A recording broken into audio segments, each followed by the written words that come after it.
In this video, I will show you how to create a Discord account on mobile.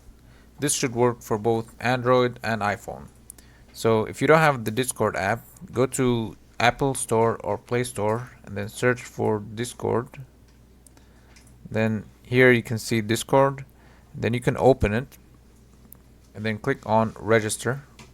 And then here you can register with phone or email. I'm going to choose email. Then type in the email. And then here you have to enter your display name. It can be any name, so I'm going to type in learn and fix, and then press next. And here's your username. This is unique for your account. Then type in the password and then press next. Enter your date of birth and then hit create account. And here you can just skip this. You can also skip this one. And then here you can choose a profile picture, or you can choose one from your phone. So I'm going to pick this. Next.